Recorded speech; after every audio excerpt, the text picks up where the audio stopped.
Bismillahirrahmanirrahim. Assalamualaikum warahmatullahi wabarakatuh. Alhamdulillah, wassyukurillah, wala haula wala quwwata illa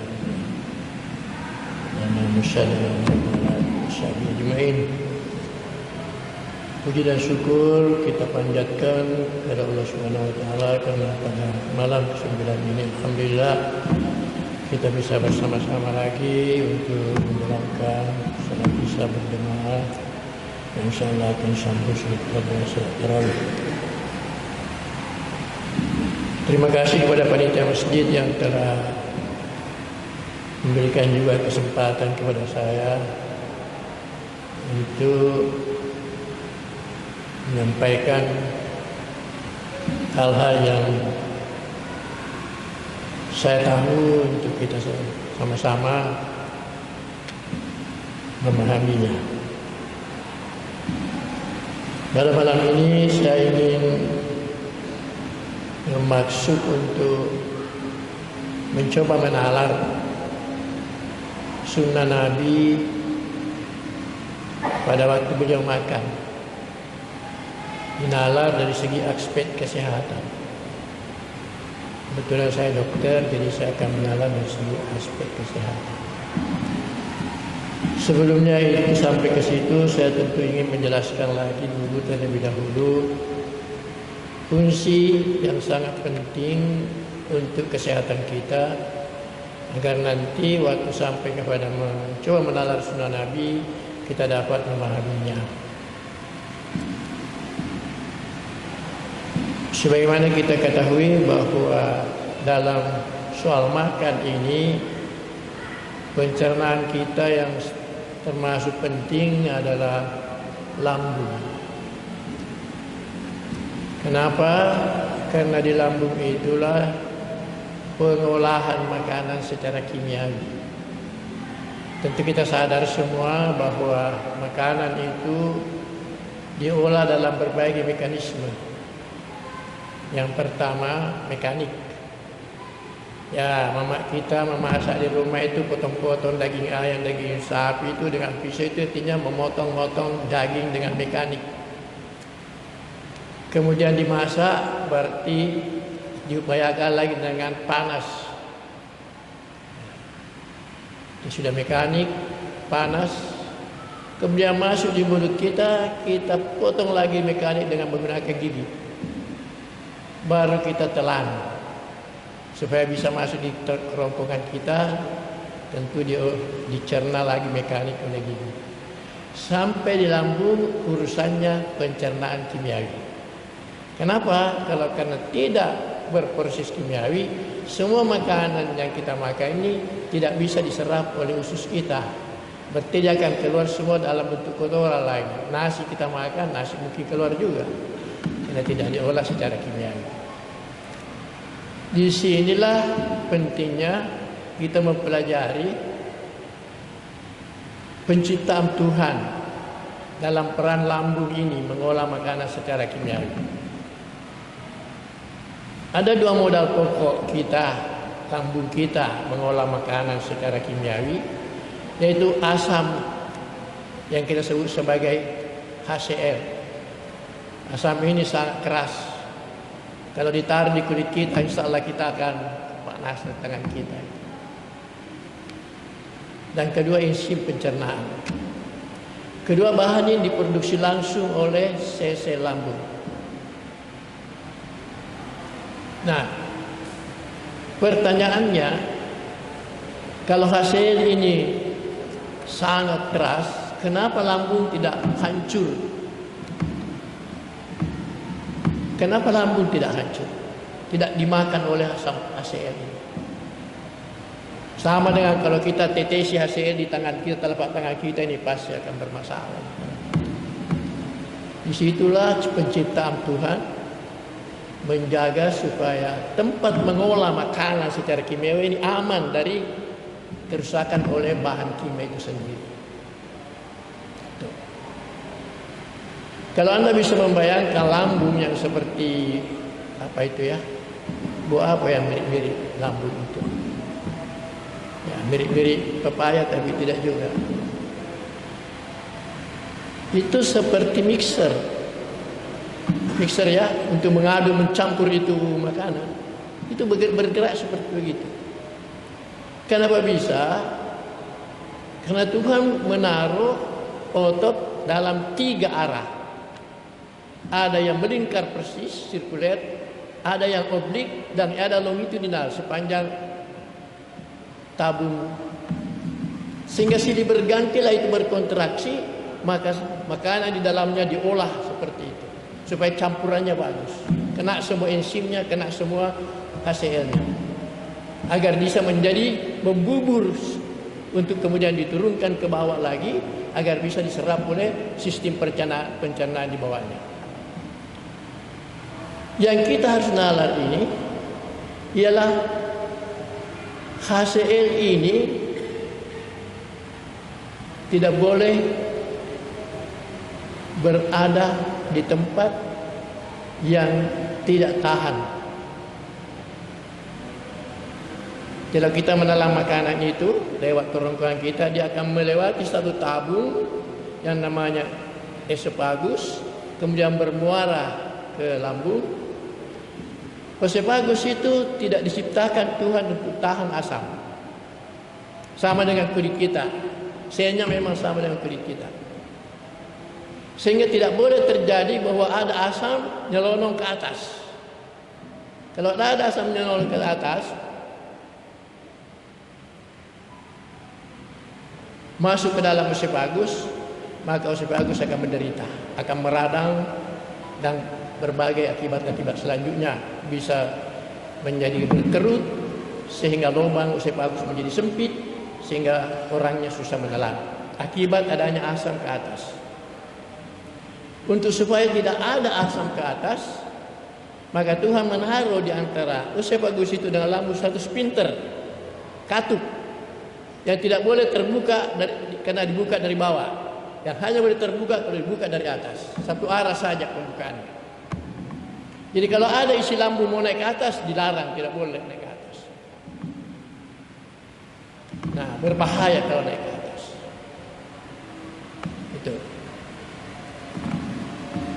Nah, dinding lambung tadi itu dijaga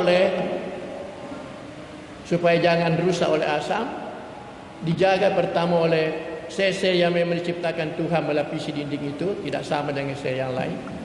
Yang kedua, ada selalu bahan kimia yang bersifat basah, bikarbonat, yang selalu menyirami permukaan itu, sehingga kalau ada asam terhebat segera dinetralkan. Kemudian ada aliran darah yang menjaga supaya terjadi. Tiga kombinasi ini membuat lambung kita aman, walaupun dia mencerna, walaupun dia menadak itu HCl. Ya. Apakah ini selalu begini? Ya, disitulah sering ada kelainan menjadi penyakit. Ada orang meradang lambungnya, ada orang jadi ulkus malah, jadi erosi di lambungnya, jadi luka di lambungnya. Itu bisa terjadi karena seperti itu. Oke, kita sudah memahami bagaimana Tuhan menciptakan ini. Mari kita lihat sunnah Nabi dalam kegiatan beliau waktu makan. Ya.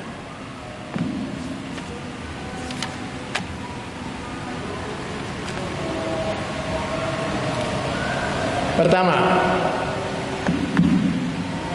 kita tidak boleh memfasilitasi asam kembali ke esofagus dari lambung.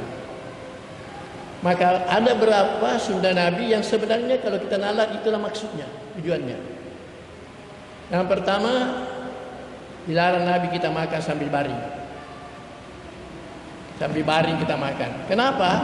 Karena kalau kita sambil baring kita makan, maka ada peluang asam itu mengalir, dibantu dengan gravitasi.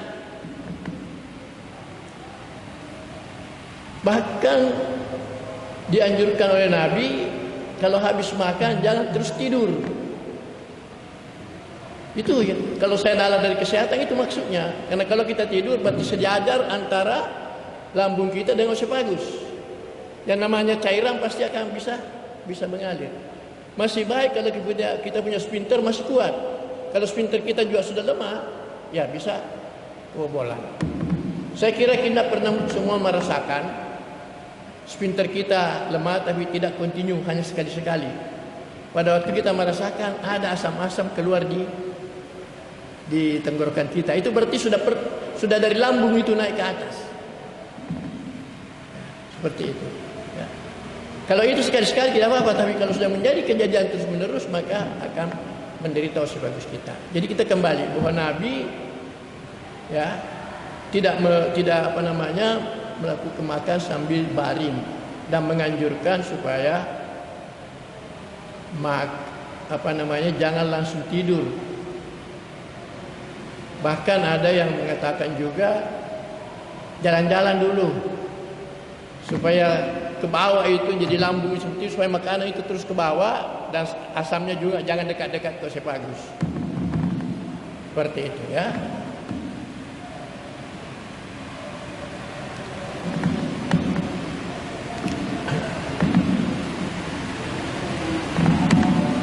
Kemudian yang lain, Nabi menganjurkan kita untuk buka puasa dengan kurma.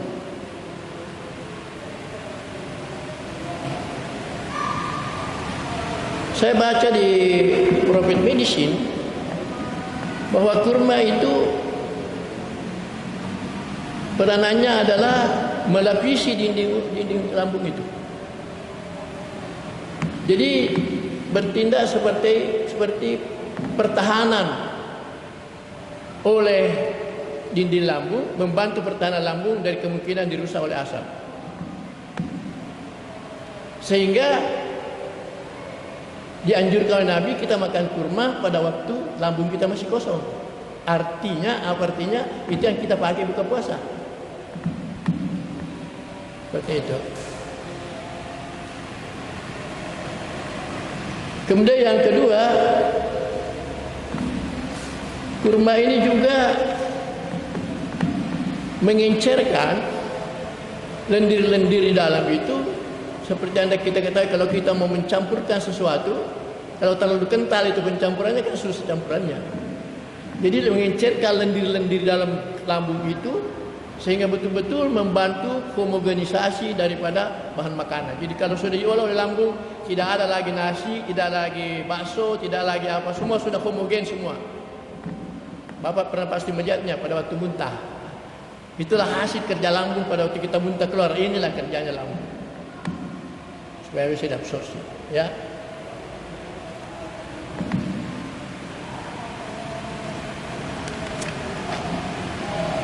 Kemudian hal yang lain yang sering kita dengar, ada orang pantang makan ini, pantang makan itu. Nabi menganjurkan kita makan semua tipe makanan.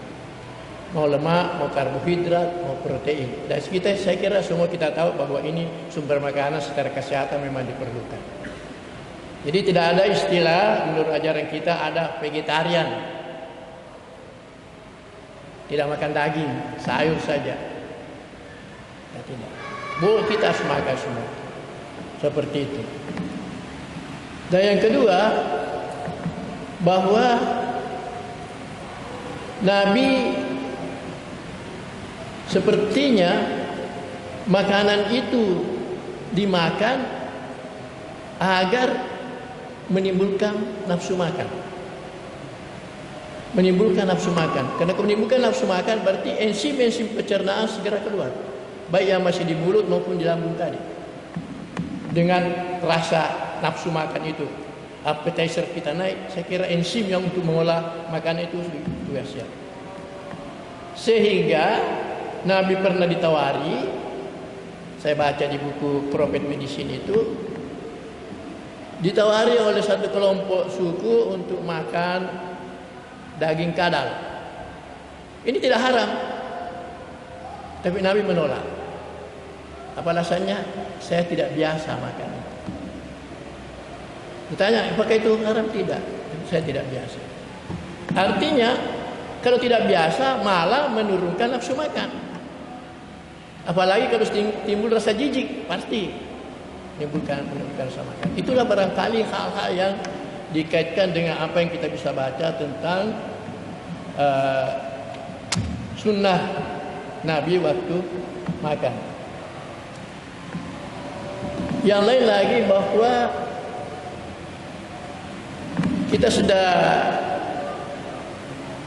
sering dengar lambung jangan dibikin penuh. Ya, ada sepertiga makanan, sepertiga air, sepertiga udara. Sudah sering sekali kita dengar itu. Ya. Karena kalau lambung terlalu berat, itu akan lambung itu akan seperti tergantung. Terlalu berat ada masalah. Dan yang kedua, mengganggu pernapasan perut. Dan kita kan kalau kita tenang-tenang itu kan pernapasan perut yang kita pakai. Kecuali kalau kita sengaja mau mengisap udara masuk, baru kita bantu dengan pernapasan dada. Tapi secara santai pernapasan perut jangan bermain. Itu. Jadi jangan terlalu penuh itu lambung kita.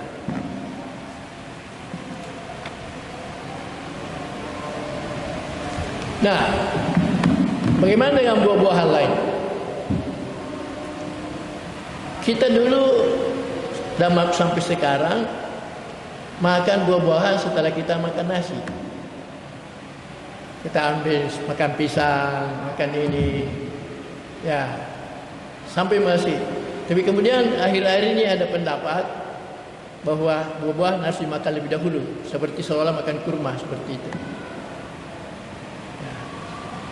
Tetapi yang saya baca di Prophet Medicine itu buah-buahan yang lain itu dimakan sesudah makan makanan.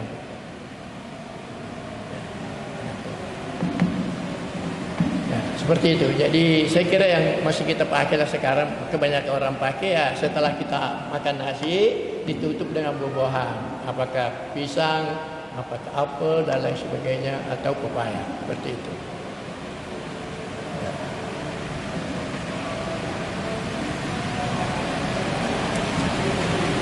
Nah, Nabi juga makan itu makanannya campuran, seperti yang katakan tadi, ada ini ada itu. Bahkan kalau makan roti pun dia tambahkan itu, ya apa namanya, semacam kalau kita makan ikan itu apa bahasanya? Kalau toh itu katanya tidak ada, paling dia pakai cuka. Paling dia pakai cuka. Kalau tidak ada itu yang dibuat dari rempah-rempah itu. Jadi selalu dia mencampur. Artinya sekali lagi kita nalar di kesehatan itu untuk meninggikan atau meningkatkan appetizer kita atau nafsu makan kita. Nafsu makan menentukan keberhasilan pengolahan makanan yang kita makan. Nah, yang terakhir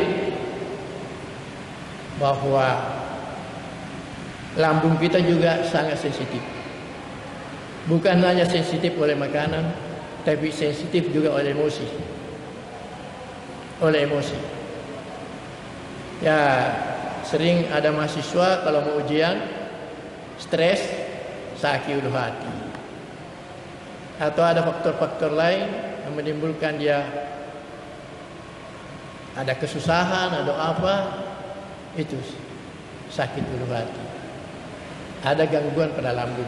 Sangat erat kaitannya dengan kondisi emosional seorang. Nah, seperti itu tadi. Kondisi emosional juga mempengaruhi nafsu makan kita. Ya, seperti itu. Jadi saya kira saya simpulkan bahwa Nabi memakan seluruh jenis makanan. Tetapi dia tidak makan yang dia tidak biasa makan. Yang kedua, kurma dimakan lebih dahulu, sedangkan buah-buahan lain dimakan sesudah makan. Ya, itu. Kemudian kesimpulan yang ketiga adalah posisi waktu makan. Ya, saya belum baca apa bedanya terhadap kesehatan, belum sempat mendapat itu. Bedanya, kalau tadi saya terangkan, bedanya dari segi penalaran kita, makan duduk dengan makan baring, sedangkan makan duduk dengan makan berdiri, yang kita tahu bahwa sunnah Nabi juga makan duduk, bukan makan berdiri. Bagaimana kita menalar dari segi kesehatan itu, apa manfaatnya, apa bahayanya, apa risikonya kalau kita makan sambil berdiri. Mungkin nanti ada temuan-temuan selanjutnya itu bisa kita terangkan lagi di mana letak perbedaannya sehingga Nabi menganjurkan kita makan bukan berdiri tapi duduk. Saya kira itu Bapak sekalian, mudah-mudahan ada gunanya malam ini, dan kalau ada kekurangan-kekurangan mohon dimaafkan, karena ini saya betul-betul menalar saja. Menalar apa yang saya tahu dari ilmu kedokteran dengan apa yang disunahkan Nabi. Mudah-mudahan apa yang saya lakukan benar. Kalau benar itu dari Allah Subhanahu wa taala, kalau dari saya, dan mohon ampun atas kesalahannya. Sekian, terima kasih atas perhatiannya semua. Assalamualaikum warahmatullahi wabarakatuh.